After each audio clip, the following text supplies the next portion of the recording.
نحمده ونصلي ونسلم على رسوله الكريم أما بعد فأعوذ بالله من الشيطان الرجيم بسم الله الرحمن الرحيم والذين معه أشداء على الكفار رحماء بينهم پارہ 26 سورة الفتح رکوع 4 آیات نمبر 29۔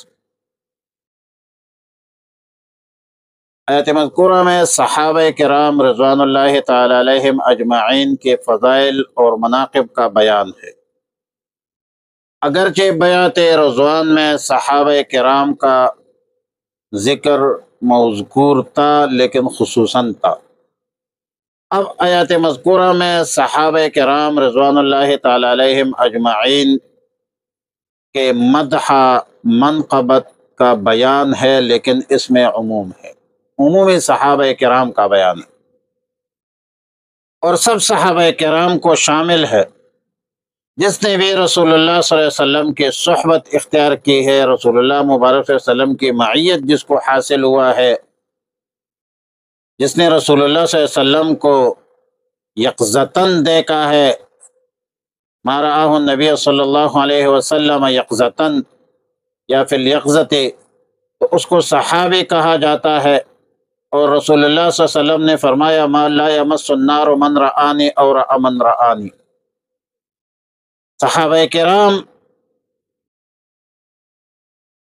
جس نے رسول اللہ صلی اللہ علیہ وسلم کو دیکھا ہے اس کو آگ نہیں چھوئے گی، اور جس نے صحابہ کو دیکھا ہے اس کو بھی آگ نہیں چھوئے گی۔ صحابہ کرام رضوان اللہ تعالی علیہم اجمعین کو اللہ رب العالمین نے رضی اللہ عنہم ورضوا عنہ کے سرٹیفکیٹ دی ہے۔ اس موقع پر صحابہ کرام کے امتحان کا خصوصی ذکر ہے جو صلح حدیبیہ کے وقت میں لیا گیا تھا، کہ صحابہ کرام رضوان اللہ تعالی علیہم اجمعین کے قلبی یقین، اعتماد، اعتقاد، دلی جذبات کے برعکس صلح ہوئی۔ دخول مکہ کے بغیر، عمرہ ادا کے بغیر، ظاہراً ناکامی کی بنیاد پر واپسی کے باوجود صحابہ کرام رضوان اللہ تعالی علیہم اجمعین کے اقدام میں، قدموں میں ایک معمولی سی ذرہ برابر بھی لغزش نہیں آئی۔ بے مثال، بے نظیر اطاعت رسول اور قوت ایمان کا ثبوت دیا۔ ہر حال میں، خواہ جنگ کی حالت ہو یا امن کی حالت ہو، ہر حال میں رسول اللہ صلی اللہ علیہ وسلم کے ہر حکم کی تعمیل کی ہے، فرمان برداری کی ہے۔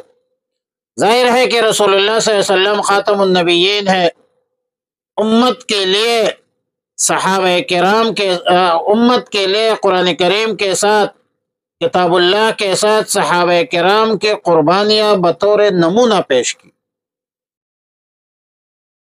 معیار ہے ایمان کا، صحابہ کرام جو ہے یہ ایمان ہے، ایمان کا معیار ہے۔ اور فَإِنْ آمَنُوا بِمِثْلِ مَا آمَنْتُمْ بِهِ فَقَدِ اهْتَدَوْا، اس کی دلیل ہے، حق کی معیار ہے۔ صحابہ کرام کی صفت تو یہ تھی کہ اشداء علی الکفار رحماء بینہم، کفار کے مقابلے میں سخت اور آپس میں مہربان تھے۔ صحابہ کرام نے ہر موقع پر عملاً، قولاً، فعلاً یہ ثابت کیا ہے، اس موقف کا عملی مظاہرہ کیا ہے۔ نسبی رشتے میں دین اسلام کے احکامات کو مانع اور رکاوٹ نہیں سمجھا ہے، رشتوں کو پس پس ڈال کر اللہ کے احکامات اور رسول اللہ صلی اللہ علیہ وسلم کی تعلیمات پر مکمل عمل درآمد کی ہے۔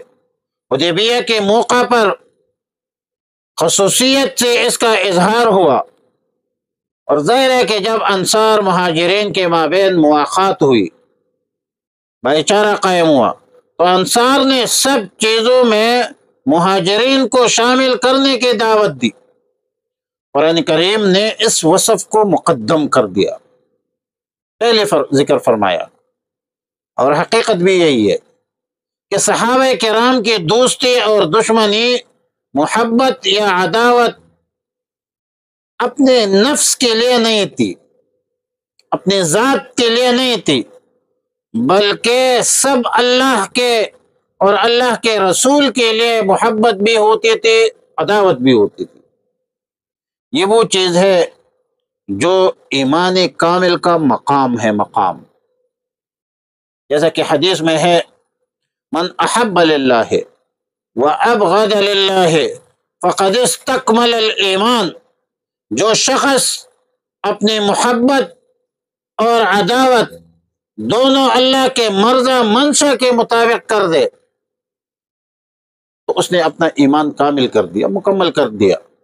لہذا صحابہ کرام کا کفار کے مقابلے میں سخت ہونے کا یہ بھی ایک مطلب نہیں ہے جو بعض لوگ سمجھتے ہیں کہ وہ کبھی بھی کافروں پر رحم نہیں کرتے تھے، یا امت مسلمہ کو تعلیم ہے کہ کافروں پر رحم نہ کرے۔ یہ مطلب ہرگز نہیں ہے۔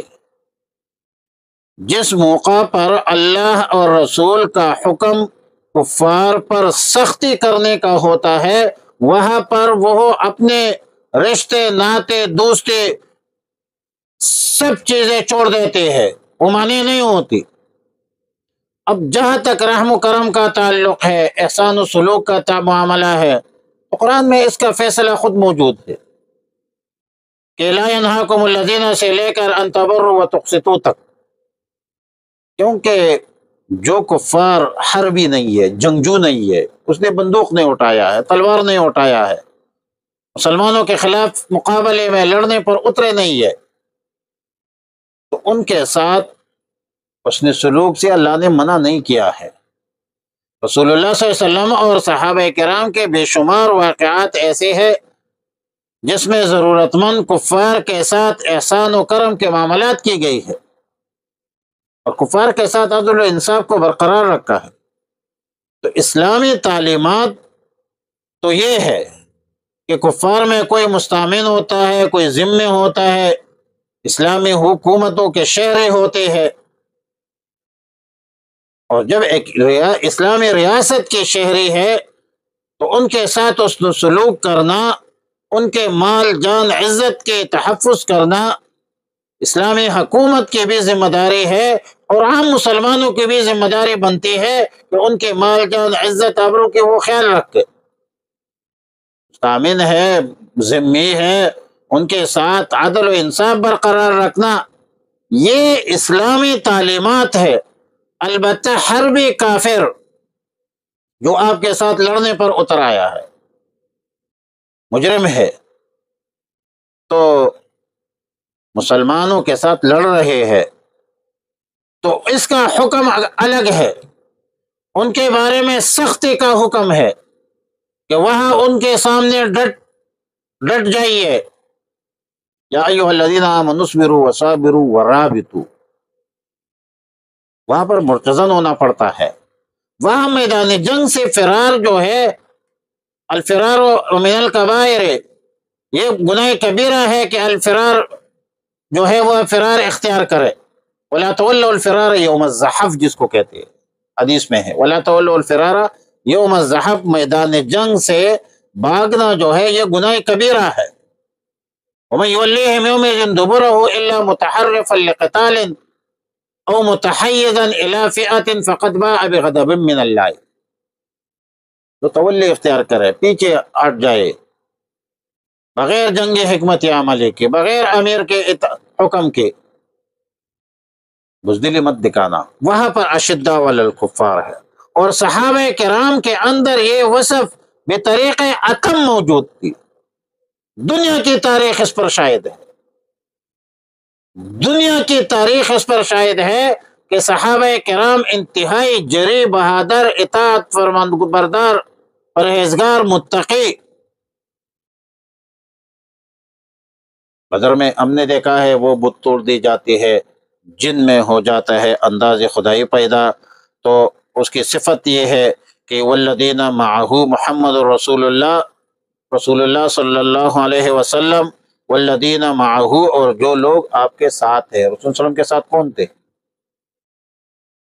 صحابہ تھے نا، ہمارے دور کے مسلمان تو نہیں تھے نا۔ والذین معہ، رسول اللہ صلی اللہ علیہ وسلم کے ساتھ کون تھے؟ صحابہ تھے، اور مطلق ہے بھائی، سب صحابہ ہے، سب صحابہ عدول ہے۔ اشداء علی الکفار، وہ سخت کافروں پر، رحماء بینہم، رحم دل تھے آپس میں۔ اور پھر دوسری صفت یہ ہے تراہم رکعا سجدا یبتغون فضلا من اللہ ورضوانا۔ انشاءاللہ کل کے کلپ میں اللہم ربنا تقبل منا انک انت السمیع العلیم وتب علینا یا مولانا انک انت التواب الرحیم، اللہم احسن عاقبتنا فی الامور کلها واجرنا من خزي الدنیا وعذاب الآخرہ، وصلی اللہ علی النبی الأمی۔